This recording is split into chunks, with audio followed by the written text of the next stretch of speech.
Coq et coquelicot sous un ciel bleu de Jean-Michel Guillot par Catherine Andrieux. Il y a dans ce livre de Jean-Michel Guillot quelque chose qui ne se contente pas de traverser le langage, mais qui le retourne, comme on retourne une terre longtemps restée en jachère, non pour la faire produire davantage, mais pour y découvrir ce qui depuis toujours insistait en silence, une vie souterraine, une obstination du réel, une présence qui n'attendait que d'être reconnue sans être nommée. Tout commence dans une pauvreté originelle, non pas la pauvreté sociale, même si elle affleure, mais une pauvreté d'explication, une enfance laissée face à l'énigme du monde, sans médiation véritable. Ce manque initial, loin d'être une carence, devient la matrice même de l'écriture. Car ici, l'écriture ne surgit pas comme une vocation lumineuse ou un appel sacré. Elle advient comme une évidence tardive, presque indifférente, inscrite dans la continuité du soleil, des saisons, du sexe, de l'ennui. Et c'est précisément cette absence de lyrisme inaugural qui la rend si profondément juste. L'écriture n'est pas une exaltation, elle est un fait, une condition, un état d'être au monde parmi d'autres, mais peut-être le seul qui permette de ne pas s'y dissoudre entièrement. Il faut alors comprendre que ce livre n'est pas un recueil au sens classique, mais un champ d'expérience, un lieu où les formes ne cessent de se déplacer, de se défaire, de se recomposer.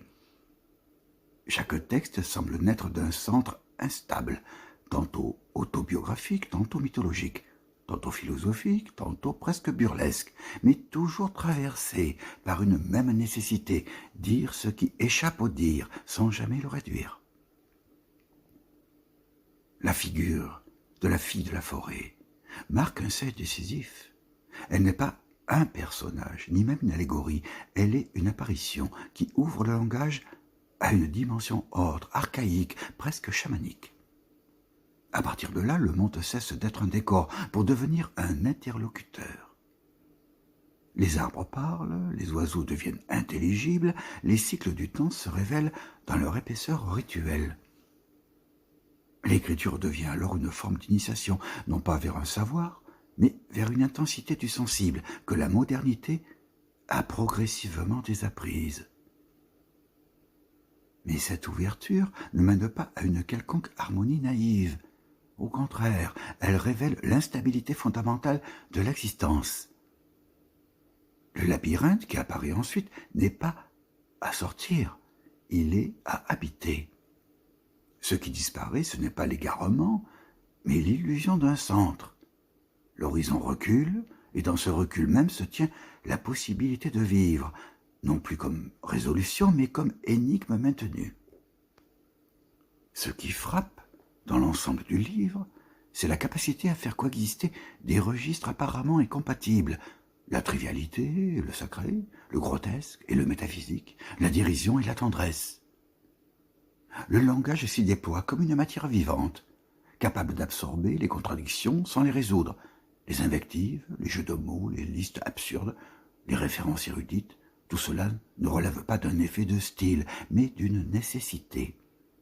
Dire le monde dans sa prolifération, sans hiérarchie rassurante. Ainsi, lorsque le texte s'attaque aux choses, il ne s'agit pas d'un simple motif philosophique, il s'agit d'une véritable ontologie poétique.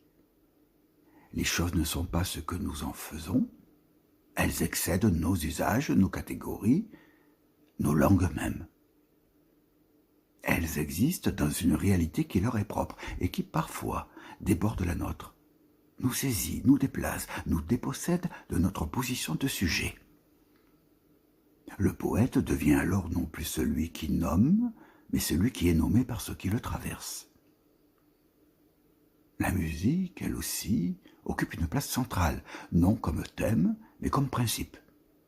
Le livre est traversé de rythmes, de reprises, de dissonances, de ruptures, qui rappellent que le sens ne se donne jamais indépendamment de sa cadence. Lire ces textes, c'est entrer dans une écoute.